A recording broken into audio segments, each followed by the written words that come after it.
Eksekutif Mahasiswa se-Indonesia di kampus Trisakti, Jakarta. Dan untuk mengikuti jalannya pertemuan, kita langsung menuju ke Universitas Trisakti. Bapak Profesor Dr. Ali Gufron Mukti, Rektor Universitas Trisakti, beserta para wakil sektor, Sekretaris Senat, yang saya hormati, saya banggakan Presiden Mahasiswa Saudara Abdul Qadir Gibran, dan para presiden dari 80 universitas yang hadir di sini. Kalau saya bicara agak gemetar karena saya berhadapan dengan 80 presiden di sini.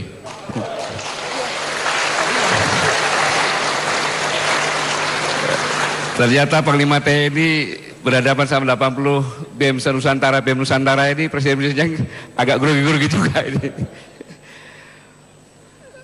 Suatu kebanggaan dan penghargaan yang luar biasa. Tadi saya bicara-bicara sama adik kita, Presiden Mahasiswa, saya bilang saya sudah keliling-keliling 41 universitas. Berarti saya sekarang ini, season ini saya langsung meningkat menjadi 121 karena tambah 80 ini. Perkenalkan, nama saya Gatot Nurmantio. Saya anak tentara, kemudian bapak saya adalah tentara pelajar, langsung di bawah Jenderal Anumerta Gatot Subroto. Pada saat berumur kurang lebih 14-15 tahun ikut berjuang.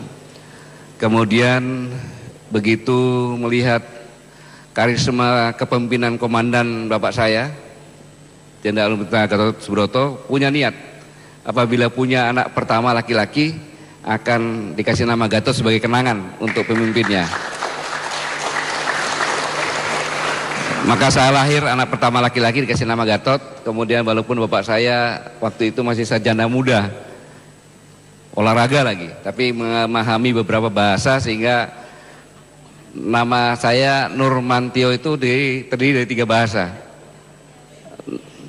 Bahasa Sanskerta bisa, India bisa, Arab bisa, Jawa bisa. Nurnya itu dari bahasa Jawa bisa, Arab bisa, Sanskerta bisa, India juga bisa, yang artinya cahaya.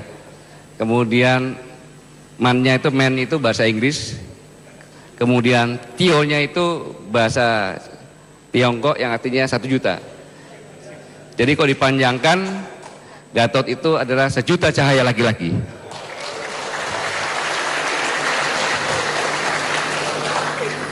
Yang pertama benar, tapi yang kedua ini saya karang-karang aja supaya saya nggak stres di hadapan para presiden-presiden ini. Rekan-rekan sekalian, saya begitu diminta langsung saya katakan iya. Kenapa? Kenapa demikian? Karena memang sejak bangsa ini mau lahir, saya ulangi, sejak bangsa ini mau lahir, yang mempunyai inisiatif adalah pemuda. Sejak bangsa ini mau lahir, seorang pemuda, Dr. Sutomo, 1908, merasa sedih karena perjuangan bersifat kedaerahan tidak punya hasil. Kalau kita lihat sama-sama ada Cut Nyadin, kemudian Sisinga Mangaraja, terus Tuanku Imam Bonjol, Pangeran Diponegoro, terus sampai Kapiten Patumura. Selama 300 tahun tidak berhasil.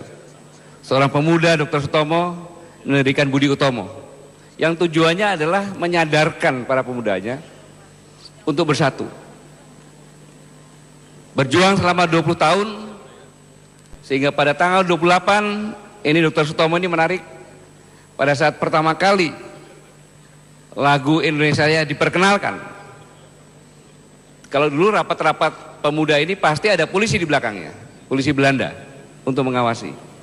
Maka Dr. Sutomo mengatakan, hadirin sekalian, lagu Indonesia Raya akan dikenalkan dan dikumandangkan. Dimohon para hadirin berdiri. Bagi yang tidak berdiri berarti kerbau. Jadi terpaksa dengan malu-malu polisi dari Belanda itu berdiri. Karena kalau nggak dikira kerbau. Itu Dr. Sutomo. Dan selama 20 tahun berhasil mempersatukan para pemudanya. Yang disatukan para pemudanya. Berhasil menyatukan berbangsa satu, bertanah air satu, berbahasa satu. Adalah Indonesia. Para pemudanya tidak melihat dari Jawa, Sumatera, Sulawesi, Kalimantan, tidak. Mereka berkumpul, bersumpah menjadi satu bangsa, satu tanah air, satu bahasa, Indonesia. Sejak saat itu, 1928, dicanangkanlah perjuangan dengan kata-kata merdeka atau mati. Mengapa dikatakan merdeka atau mati? Karena Dr. Sutomo mempelajari antropologi budaya bahwa di Indonesia ini dari Sabang sampai Merauke tidak ada satupun suku. Nah, di sini kalau ada yang bisa nyampaikan, Pak, ada suku ini namanya, kemudian tidak punya ciri khas senjata dan tidak punya tarian perang, kemudian kita diskusi singkat dan saya kalah, maka saya memberikan bonus 50 juta. Tolong carikan satu saja suku dari ribuan suku di Indonesia yang tidak mempunyai ciri khas senjata dan tidak mempunyai tarian perang. Ini kan 80 kan di seluruh Indonesia kan? Tolong carikan. Kemudian tolong carikan bahasa lain dari negara selain Indonesia, gotong royong. Bukan teamwork ya, gotong royong. Kalau ada 100 juta. Pak, ada Pak, bahasa Cinanya apa gitu? Ada bahasa Inggrisnya apa? Dari inti yang saya sampaikan, maka setiap suku di Indonesia ini sekecil apapun juga, dia siap perang melawan siapapun juga. Gotong royong hanya bisa ada di Indonesia. Kenapa? Karena kalau kita duduk di sini nih, di depan ini pejabat-pejabat, direktur sini, kemudian membawa, ada yang mengangkat meja berdua keberatan, apa yang dilakukan? Membantu kan? Padahal dia tidak lihat pangkat, tidak lihat jabatan, begitu ada yang beratan pasti membantu. Dan membantu ini nggak disuruh, naluri. Itulah maka saya katakan setiap orang Indonesia, siapapun dia, asal dari suku manapun dia, pasti mengalir jiwa patriot dan kesatria. Siapapun dia. Dan mereka tidak akan takut dan tidak bisa ditakut-takuti. Itulah, apalagi pemudanya. Maka begitu canangkan merdeka atau mati, semuanya bersatu melawan penjajah, mengusir penjajah dengan senjata apa adanya, melawan senjata yang termodern. Pemudanya, motornya, dan hanya memerlukan 17 tahun, tidak perlu 300, 17 tahun berhasil mengusir penghijrah Belanda itu dari Indonesia. Maka begitu saya diminta berkumpul dengan para pemuda-pemuda ini, Presiden-Presiden BEM Nusantara, langsung saya katakan siap. Saudara-saudara sekalian,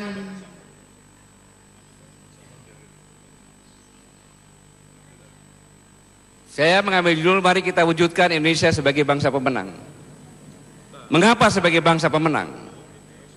Karena memang kita dalam kompetisi global yang setiap negara saling bersaing ketat.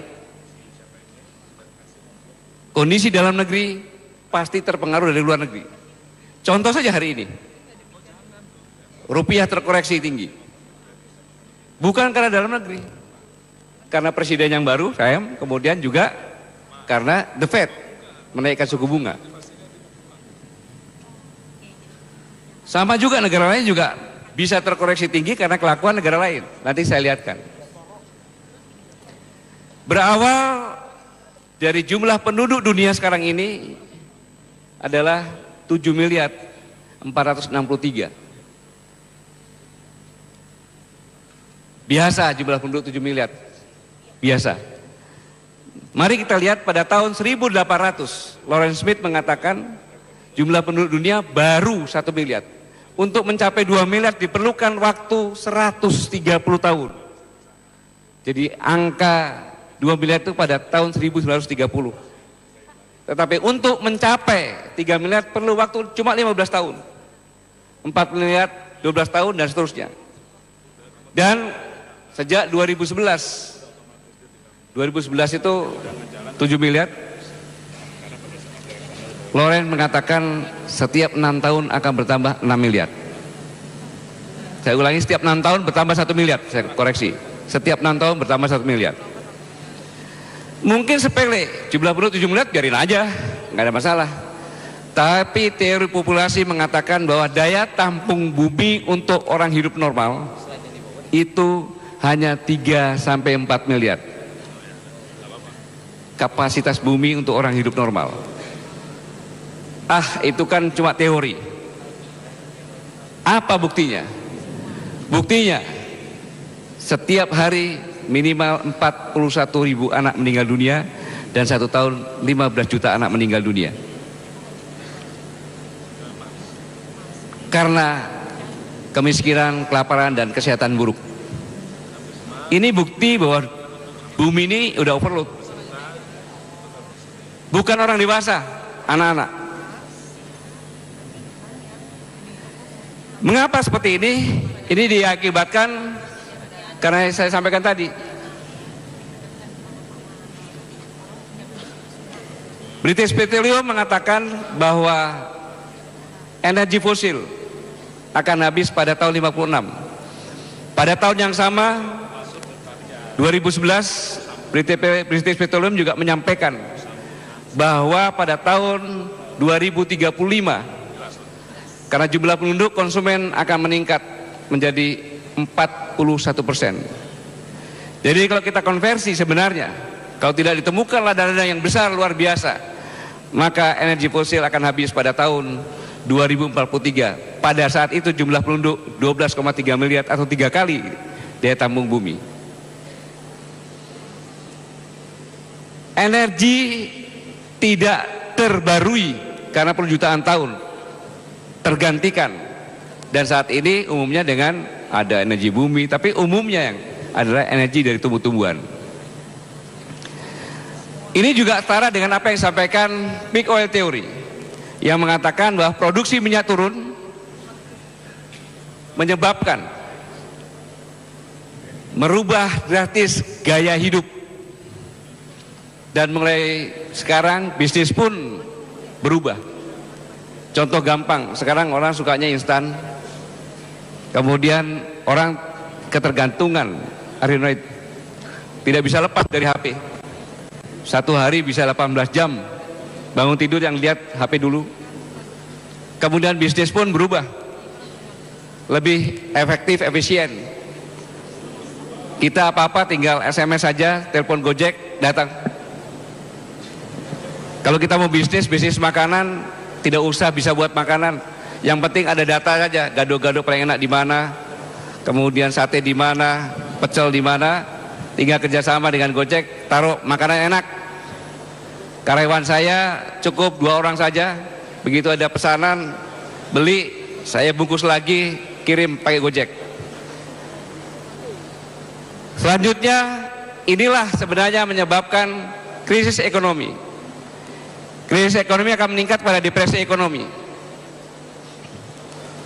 Krisis ekonomi ini, kita lihat krisisnya seperti apa sih? Contohnya Indonesia. Pada tahun 2015, pertumbuhan ekonomi Indonesia 4,74, paling rendah, 4,74. Anda bayangkan pertumbuhan ekonomi yang rendah.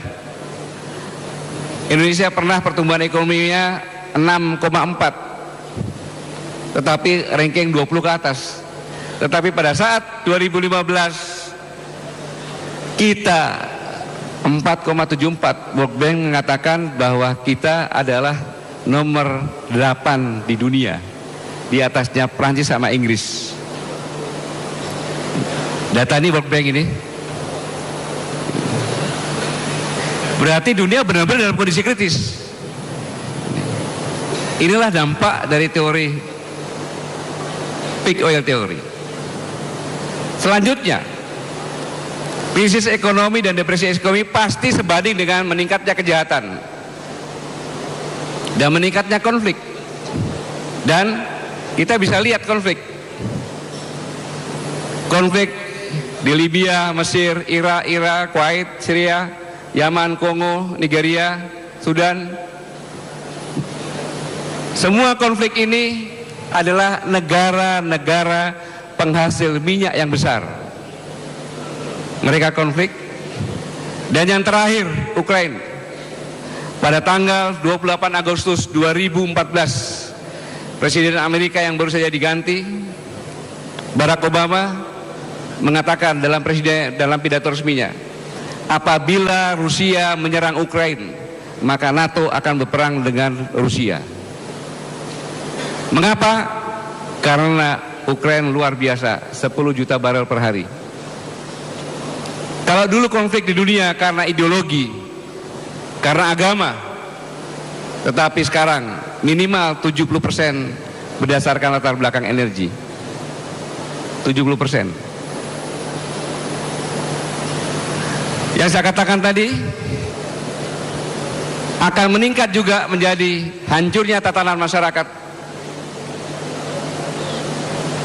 Masyarakat memilih Presiden Amerika, ya, yang aneh kan, tapi dipilih karena itu tatanan. Dan ini menyebabkan persaingan global, kompetisi global sangat ketat.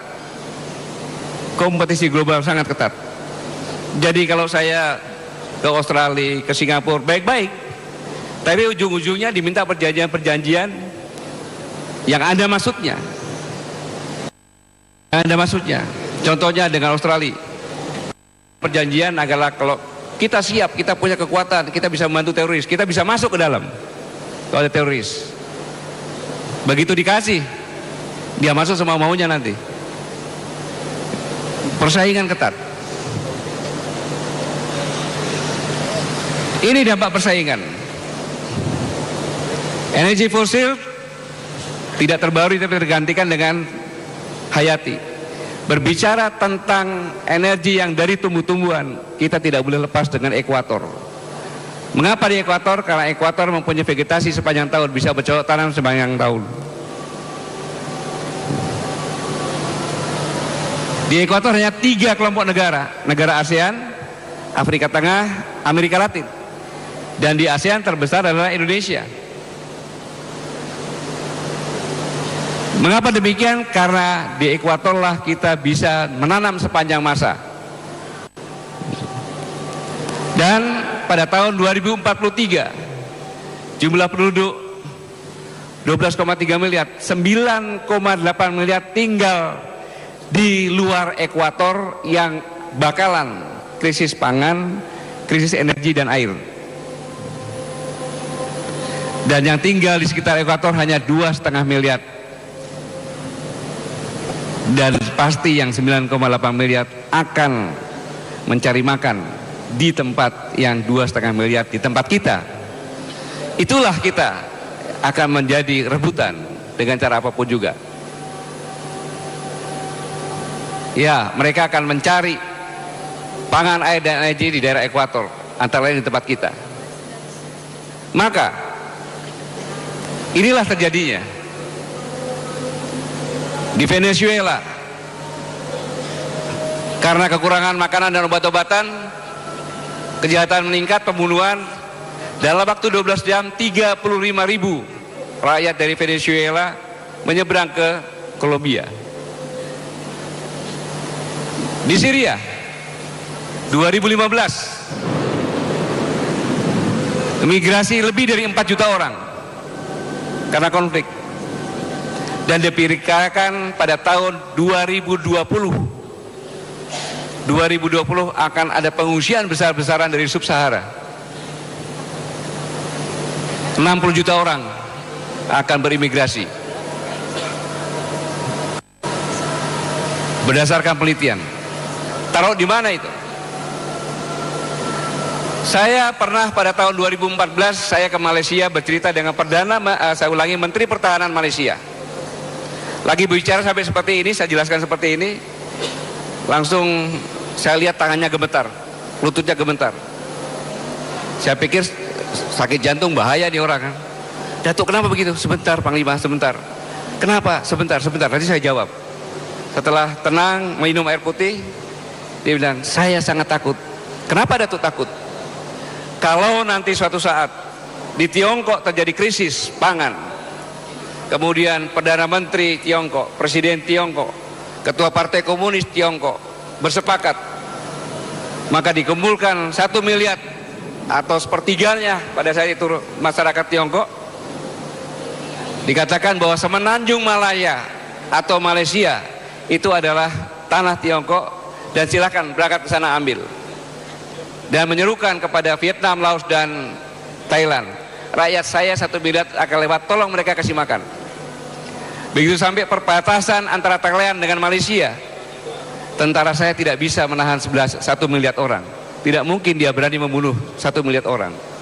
Saya takut. Saya bilang, kalau saya tidak takut, Datuk, kalau ke tempat saya kan lewat laut. Begitu mereka nyebrang, saya potong aja 10 sapi di tengah-tengah lautan. Pasti ikan hiu akan kumpul. Habis itu saya tembaki dengan senjata kecil aja supaya bocor, dimakan ikan hiu mereka semuanya, saya bilang gitu.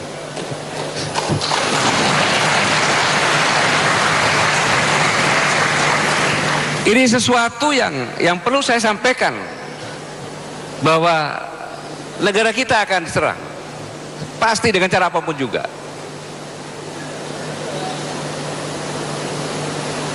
Ini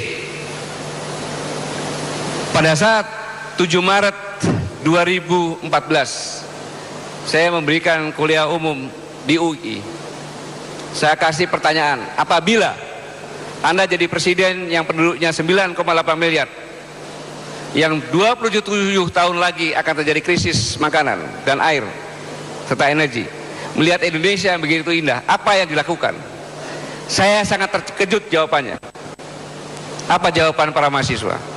Saya akan membeli media massa, TV dan koran. Untuk apa? Saya akan membentuk opini lewat media sosial, lewat media TV, lewat koran. Kemudian yang kedua, saya akan membeli undang-undang. Caranya gimana? Panglima pura-pura tidak tahu aja. Mana ada undang-undang yang dibuat tidak pakai uang di sini? Itu mahasiswa yang bilang. Yang menjutan lagi, saya akan mengadu aparat hukum antara kepolisian dengan KPK. Dan saya akan membedah belah partai agar partainya banyak. Karena tidak ada negara maju yang partainya banyak. 7 Maret 2014 dan 2015 kejadian itu.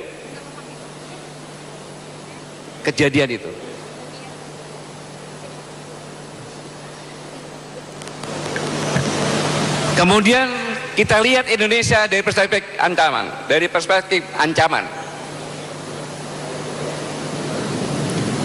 Pulau Selaru, pulau paling selatan, pada zaman kita merebut Irian Barat. Kita minta kembali. Pulau Selaru adalah tempat daerah persiapan pasukan, baik Angkatan Udara, Angkatan Laut, Angkatan Darat. Karena itu dekat untuk masuk ke Maroke lewat pinggiran.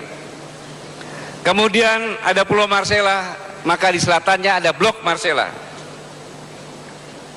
Mengapa saya katakan Blok Marcella?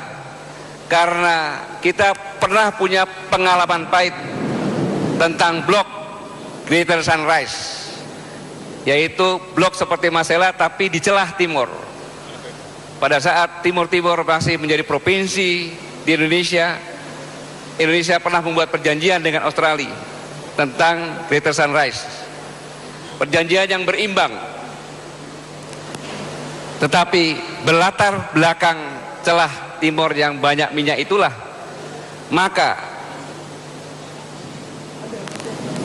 akhirnya Timur-Timur sekarang menjadi Timur Leste. Dan sekarang Sanana sedang sibuk untuk memperbarui perjanjian, karena perjanjian yang dibuat antara Australia dan Timur Leste sangat merugikan Timur Leste. sehingga mahasiswanya demonstrasi. Blok Marcella ini di Darwin, Australia, yang jaraknya cuma 473 km. Di situ ada US Marinir dari Amerika. Akan ditingkatkan menjadi 2.500. Ada di situ. Ada apa? Australia tidak punya marin, tetapi diam-diam di dalam angkatan daratnya sudah dibentuk marinir. Negara kontinental untuk apa ada marinir? Dan Australia sudah membuat kapal pendarat yang besar, panjangnya 200 meter. Sudah 2 sudah jadi. Pada saat saya kemarin ke Australia, walaupun cuma 1 hari, saya coba melihat, saya pakai boot pesiar, saya lihat 2 sudah jadi. Untuk apa? Untuk apa? Satu, patut ditilai sebagai ancaman bagi Indonesia. Yang kedua, kita lihat Laut Cina Selatan. Beberapa kali pencurian ikan ditangkap oleh Armada Barat Angkatan Laut. Saya ambil contoh, tidak usah banyak-banyak, 3 kali saja. Itu yang ada di arsir itu adalah Laut Cina Selatan yang bersinggungan dengan zona ekonomi eksklusif Indonesia, dihitung dari Natuna. Jadi semuanya itu masih di laut milik Indonesia. Tetapi kapal-kapal nelayan Cina dikawal oleh Coast Guard. Coast Guard itu adalah pengawal pantai. Berarti Tiongkok sudah mengakui itu adalah pantainya dia. Dan Filipina mengajukan komplain terhadap Nine Dot Line kepada Pengadilan Internasional Arbitrage, dan pada tanggal 12 Juli 2016 kemarin pengadilan menetapkan bahwa klaim Laut Tiongkok Selatan tidak diakui. Tetapi 1 hari kemudian pada tanggal 13 Juli 2016 Presiden Xi Jinping lalu menyampaikan kedaulatan wilayah dan hak maritim Tiongkok di laut tidak akan dipengaruhi keputusan dengan cara apapun. Dia tidak mengakui pengadilan internasional. Dan saat itu juga Wakil Menteri Luar Negeri Tiongkok menetapkan bahwa Tiongkok menetapkan hak zona pertahanan udara bagi seluruh pesawat harus izin melintasi wilayah itu. Sehingga Tiongkok tidak perlu hukum apapun juga, Nine Dot Line adalah pantainya dia. Ini juga harus kita waspadai bersama-sama. Berarti invasi dengan cara cerdik sudah berjalan, karena Tiongkok meratifikasi UNCLOS 82 dan Tiongkok juga mereklamasi Karang, sudah menjadi pulau sekarang, ada 6 pulau. Apabila itu diterapkan UNCLOS 82, maka Kalimantan Barat dan Natuna akan masuk dalam zona ekonomi eksklusif Pulau Tiongkok. 2. Indonesia dikelilingi oleh negara-negara persemakmuran Inggris. Ada Singapura, ada Malaysia, ada Australia. Dan negara-negara persemakmuran tersebut membuat suatu kerjasama pertahanan negara-negara persemakmuran yang namanya Five Power Defense Arrangement, yaitu New Zealand, Malaysia, Singapura, Australia, dan Inggris. Pada tahun 2014 saya mencari data sebelum saya memberikan ceramah. Saya tanya kepada Menteri Luar Negeri tentang dia ini, Pak Gatot gak usah dipedulikan, itu hanya nama. Mereka tidak pernah melakukan kegiatan apapun sampai dengan saat ini, jadi gak usah mikirin. Tetapi pada tanggal 14 Oktober lalu saya diundang untuk menyatikan 5 bersama 5 pada 24, saya ulangi, 4 sampai dengan 21 Oktober saya diundang dan saya tidak mau datang karena baru kali ini mereka latihan bersama-sama, yaitu bersama 5, Inggris, Malaysia, Singapura, Australia, dan New Zealand dengan kekuatan besar melibatkan 3.000 personil, 71 pesawat tempur, 11 kapal tempur dan kapal selam. Padahal kita pernah punya masalah dengan Singapura tentang reklamasi dan penamaan kapal Usman Harun. Tidak pernah disinggung-singgung setelah saya datang ke sana. Saya ketemu dengan Menteri Pertahanan dan Panglima Singapura. Saya katakan, mengapa Anda memprotes nama kapal Angkatan Laut Usman Harun? Ada masalah apa? Tidak ada sangkut pautnya dengan Singapura. Karena pada saat kejadian Usman Harun di pulau ini, belum ada Singapura. Ini masih bagian Malaysia.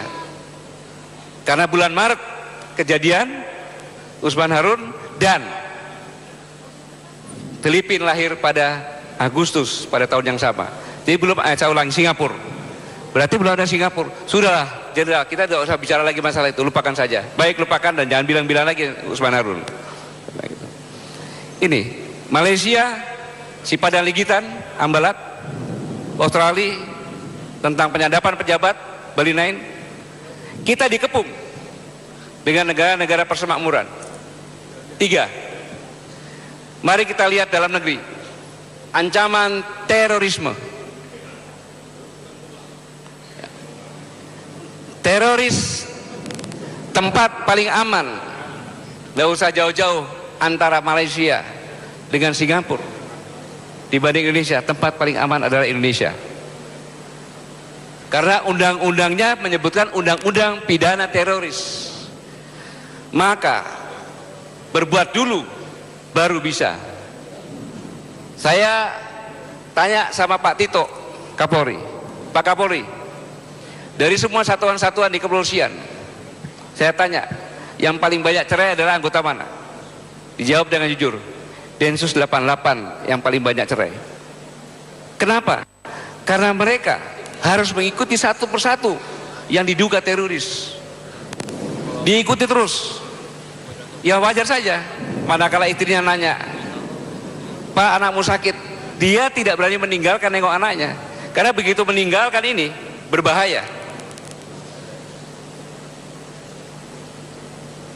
Ngikutin terus, mau kejadian tangkap, mau kejadian tangkap. Sampai kapan seperti ini? Memang teroris kita seolah tidak ada, tetapi mereka sedang belajar dan sekolah di Syria. Harusnya undang-undangnya seperti di Malaysia, Singapura. Teroris adalah kejahatan terhadap negara. Terindikasi mencoba baru tak. Jangan sampai telah meledakan. Dan untuk diketahui, dana yang mengalir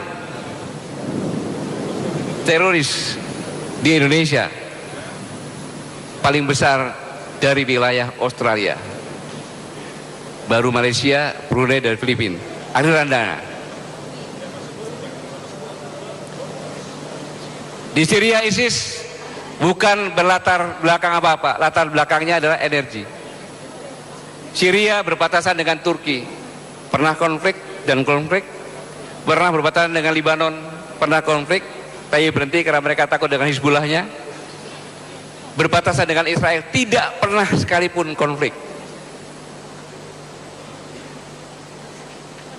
Pelatihan anak-anak dan pemuda Syria disiapkan untuk masuk Indonesia. Ini dia. Anak-anak. Apa ketika kamu besar kelak? Kotil. Pembunuh. Anak-anak kita di sana. Ya. Yang Rasulullah SAW isyaratkan, ala inna quwwatar rami. جاش في صدري لهيب واجل يوم الضرام واجل يوم Masih kecil dilatih seperti itu. نظر الله وجوه لم تزل مثل السحاب من وريد القلق. Dia bakar paspor orang tuanya sebagai alibi. Kalau kembali ke Indonesia bilang paspor saya hilang, terpaksa cari makan, ada kerjaan di Syria. Dia mencintai kematian. Ini orang tuanya. Bagaimana mereka mencintai kehidupan, dan kita berobsesi. Kita berambisi, kita berjumpa dengan Kita ambil benteng demi benteng, wilayah demi wilayah, tidak mengenal negara. takluk wilayah demi wilayah dan benteng demi benteng, dan tambahkan kesabaran antum semua.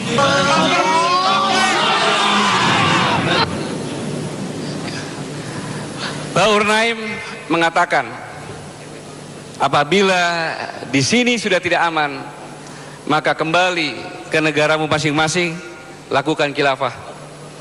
Begitu bicara tidak lama kemudian, dia katakan, lakukan dengan apapun, dengan cara apapun yang sangat sederhana, tapi carilah korban. Tidak lama kemudian di Perancis, dengan kendaraan ditabrak kerumunan masyarakat. Kemudian seorang pendeta ditusuk dengan pisau. Dan sekarang sudah tidak aman karena Mosul sudah direbut dan mereka siap untuk kembali. Dan Jolo di Filipina Selatan disiapkan menjadi Islamic State Asia Tenggara. Ini bahaya teroris. Mungkin Pak Kapolres lebih tahu lagi, bisa bertanya kepada beliau. Ya, kita bersyukur di sini setiap akan meledakan ketangkep. Sampai kapan? Kalau yang ini pula yang lebih ahli, tinggal kita tunggu saja. Apalagi Jolo sangat dekat dengan Sulawesi, sangat dekat dengan Kalimantan. Narkoba, Tiongkok suatu negara yang kuat dengan angkatan besarnya kuat. Inggris dan Perancis sulit mengalahkan, tetapi mereka punya cara yang indah dan tepat, melakukan perang candu pada tahun 1839 sampai dengan 1860. Akhirnya rakyatnya, angkatan perangnya, semua candu, tiba-tiba jadi on dan dikalahkan oleh Perancis dan Inggris, sehingga harus menggadaikan Hong Kong, Taiwan, Macau. Dan di Indonesia sudah 2% penduduk Indonesia mengkonsumsi narkoba, kurang lebih 5,1 juta. Dan ini pasti fenomena gunung es, hanya permukaan saja yang terlihat seperti itu. Dan setiap tahun tidak kurang dari 1.500 meninggal. Sudah di perbatasan-perbatasan, dan narkoba masuknya transitnya di Malaysia. Sampai sekarang kepala BNN Buas berusaha berkoordinasi dengan Malaysia untuk bisa masuk pada saat dia transit, tidak diizinkan. Tetapi di Malaysia sangat ketat. Tapi kalau untuk transit, kalau ditanya mungkin untuk kemana, ke Indonesia, mungkin dibiarin. Perang candu sudah melanda kita. Kalau kita tidak waspada, tinggal tunggu saja. Darwin dan US Marine di sana, Laut Cina Selatan, kemudian FDA, kemudian teroris, kemudian narkoba. Satu lagi, tujuan narkoba adalah untuk lost generation. Dan satu lagi permasalahan, persaingan ekonomi. Sudah bukan rahasia lagi persaingan ekonomi. Mari kita lihat. Karena dunia benar-benar krisis, yang saya katakan tadi. Pertumbuhan ekonomi yang sangat rendah Indonesia, tapi masih 8 besar. Bagaimana dunia krisis? Padahal pendapatan negara sebagian besar 72% dari pajak. Buktinya, karena pajak bisa diperoleh kalau ekspor dan import meningkat. Kalau ekspor dan import negatif, nggak bisa. Buktinya apa? Pada tahun 2015 perolehan pajak kita tidak memenuhi target, yang harusnya sekitar 1.292 hanya 1.080, sehingga Ditjen Pajaknya kabur, mengundurkan diri. Ini bukti kalau benar-benar karena ekspor importnya negatif, karena krisis tidak bisa memenuhi target pajak. Tahun ini pun harus dibantu dengan tax amnesty. Dan kita lihat tax amnesty terbesar di dunia, 97,2 triliun perolehannya. Yang kita lihat bukan ini, tapi yang kita lihat, bayangkan negara tetangga pada saat tanggal 27 Juni kemarin, sehari sebelum tax amnesty, nilai tukar 1 dolar Singapura adalah 9.834, dan nilai tukar rupiah terhadap ringgit adalah 3.280. Tetapi begitu diundangkan tax amnesty satu hari saja, nilai Singapura terkoreksi 134 poin dan ringgit Malaysia terkoreksi turun 147. Negaranya ekonominya lagi susah, nggak ada permasalahan, tiba-tiba terkoreksi turun. Bingung mereka. Setelah dicek, yang kurang ajar adalah Indonesia. Dan hari ini turun 235 poin dan ringgit turun 83,4 poin. Saya yakin mereka pun marah dengan kita. Dalam kondisi seperti ini, pasti kalau persaingan ketat antara 10 orang, kemampuannya sama, persaingan tidak bersalah. Tapi begitu ada yang menonjol satu, pasti bersama-sama untuk meroyok. Yang menonjol itu kita hilangkan dulu, supaya kita persaingannya persaingan biasa-biasa. Itulah negara kita. Ini perspektif ancaman Darwin, Laut Cina Selatan, FPDE, narkoba, teroris, persaingan ekonomi, dan ini sangat berpengaruh terhadap kondisi dalam negeri. Apapun, maka kita harus waspada terhadap ini. Saya pun mempertaruhkan menyampaikan ini karena negara ini ditentukan oleh para pemudanya. Para pemudanya harus tahu betul ancaman yang sebenarnya. Dan ancaman ini nyata. Anda silakan browsing, silakan cari, silakan diskusikan. Nyata. Bahkan persaingan yang ketat. Pada hari Selasa 11 Oktober 2016, Presiden Rusia menyampaikan emergency call yang mengatakan bahwa perintahkan semua pejabatnya memulangkan anggota keluarga masing-masing yang saat ini berada di luar Rusia, karena dipicu ketegangan Rusia dengan negara-negara barat yang semakin panas sehingga berpotensi pecahnya perang global. Maka Presiden Putin harus melindungi penduduknya di luar negeri, dipulangkan. Ada apa? Karena ini. Karena apa? Indonesia luar biasa. Negara kepulauan terbesar di ekuator. Pulp, pohon untuk kertas, kalau di Indonesia 6 tahun bisa dipanen. Tetapi kalau di Eropa minimal 12 tahun baru bisa dipanen. Karena sempat tumbuhan tersebut pada saat musim salju, dia tidur. Untuk bangunnya perlu waktu lama. Jadi perlu 12 tahun. Indonesia, pulau terbesar di ekuator dan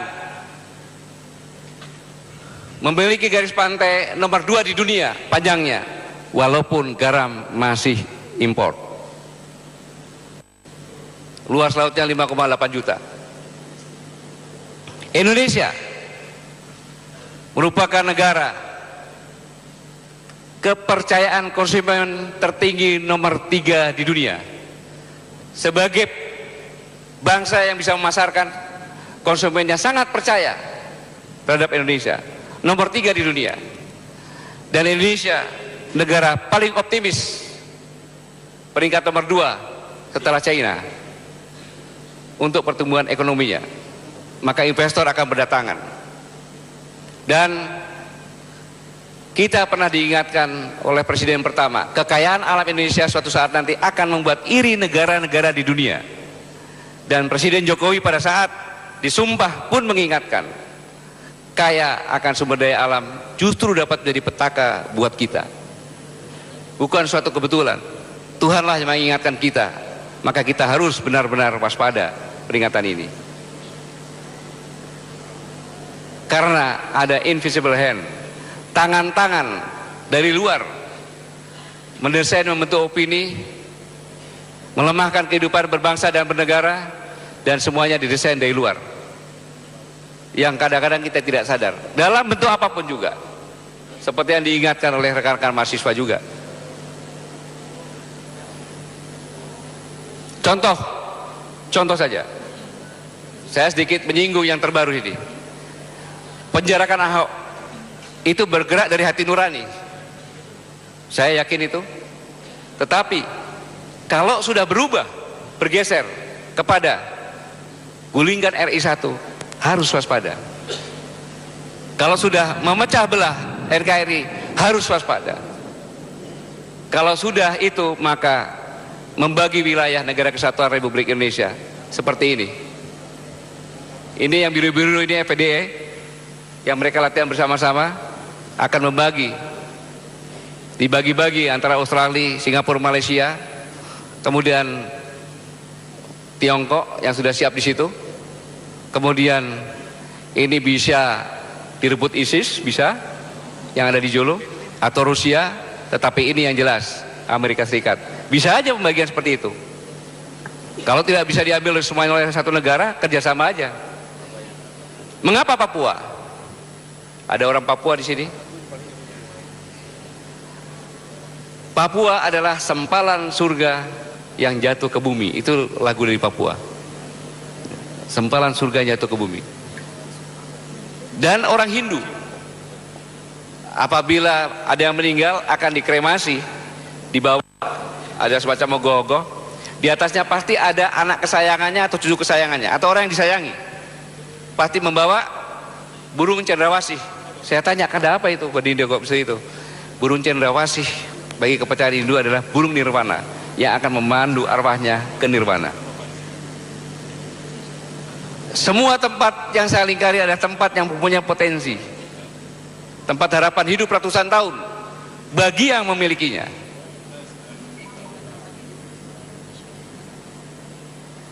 Bagaimana mengatasinya? Tidak ada alternatif lain. Yang saya contohkan tadi, perang kedaerahan, kita harus mempertahankan Bhinneka Tunggal Ika. Itu adalah suatu kekuatan. Sudah saya ceritakan tadi pada saat pembukaan. Kenapa? Karena Bhinneka Tunggal Ika adalah center of gravity pemersatu bangsa yang luar biasa. Karena kita bisa merdeka Bhinneka Tunggal Ika dulu, maka negara lain juga tahu. Itulah yang akan dipecah-pecah dulu, dengan cara apapun juga, dengan tema apapun juga, mereka berusaha untuk ini. Bila tidak ada Islam, bukan Indonesia. Bila tidak ada Kristen, bukan Indonesia. Bila tidak ada Hindu, bukan Indonesia. Bila tidak ada Buddha, bukan Indonesia. Dan bila tidak ada aliran kepercayaan, bukan Indonesia.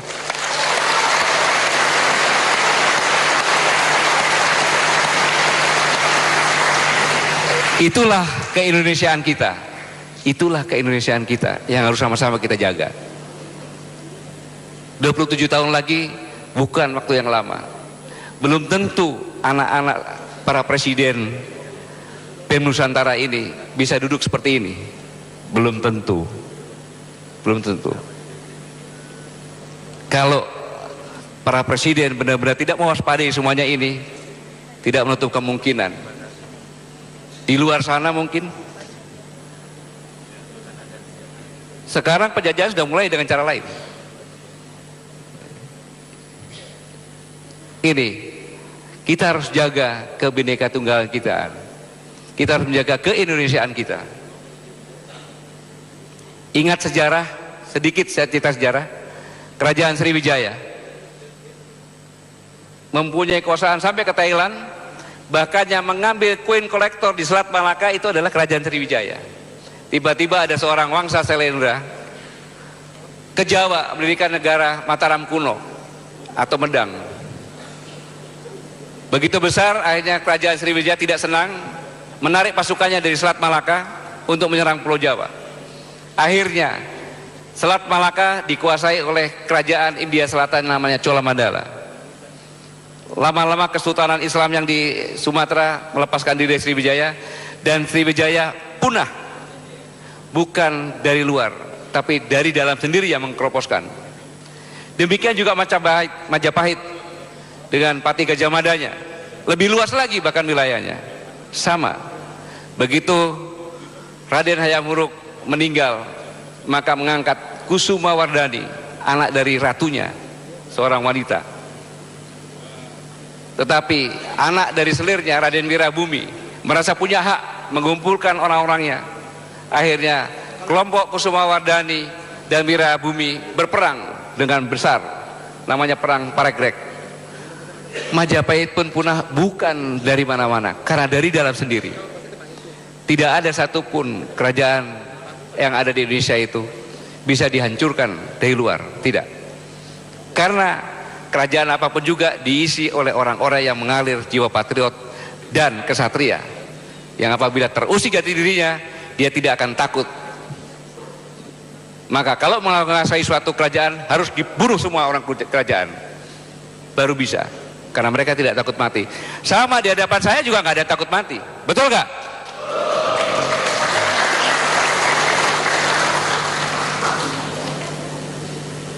Saya sedikit memberikan gambaran tentang sejarah konflik di Arab Spring. Tunisia, konflik antara serikat buruh dengan pemerintah, akhirnya koalisi masuk. Mesir, demonstrasi masa tuntut jatuhnya pemerintah, sama.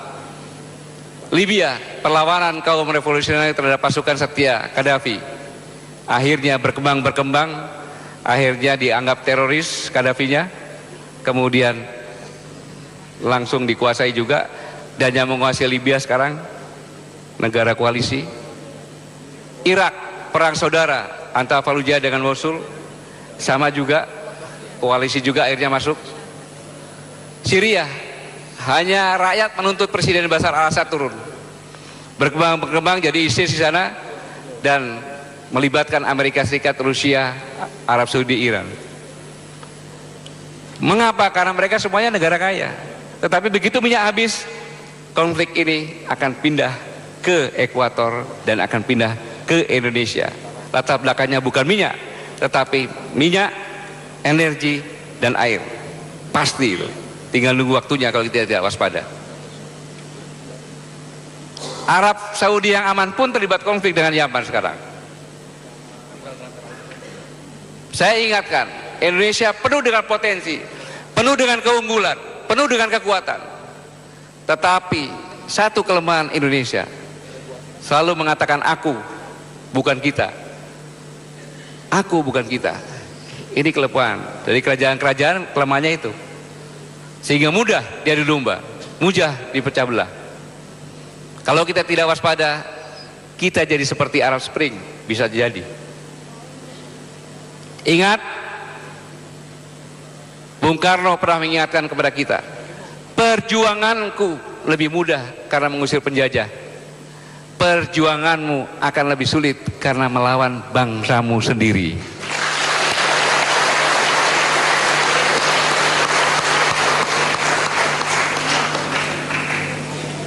Bung Karno sangat peka sekali, sudah mengingatkan kita. Maka cegah hasutan, cegah provokasi, cegah adu domba terhadap rakyat. Kalau tidak mau, kita bisa seperti ini. Lihat sebelum dan sesudahnya. Tempat rekreasi yang indah jadi seperti ini. Masjid halamannya bagus jadi seperti ini.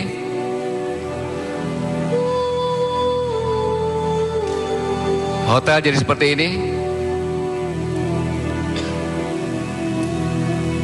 Gereja yang indah seperti ini. Dalamnya indah sekali seperti ini, jadinya seperti ini.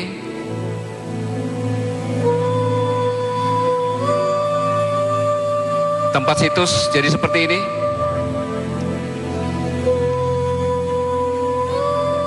Pertokoan jadi seperti ini.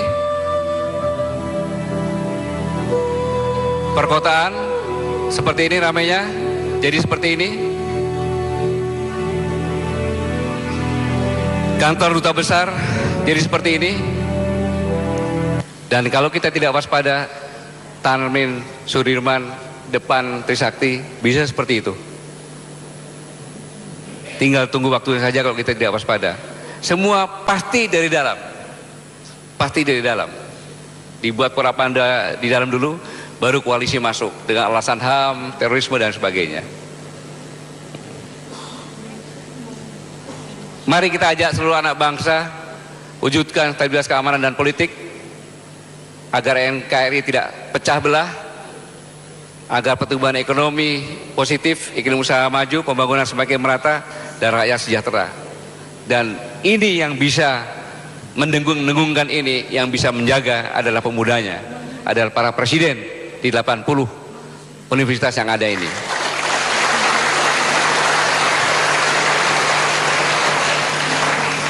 Kenapa saya sampaikan TNI tugasnya adalah menjaga keutuhan negara, menjaga keutuhan kedaulatan negara, menjaga keselamatan negara.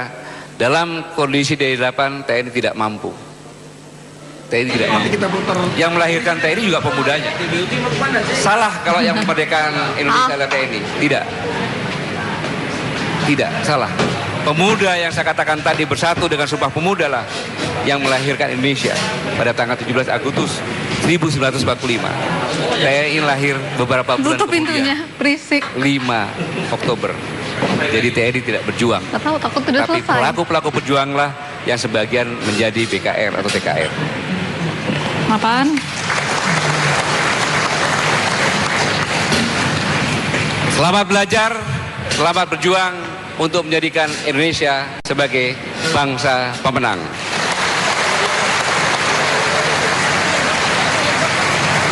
Kamera 3.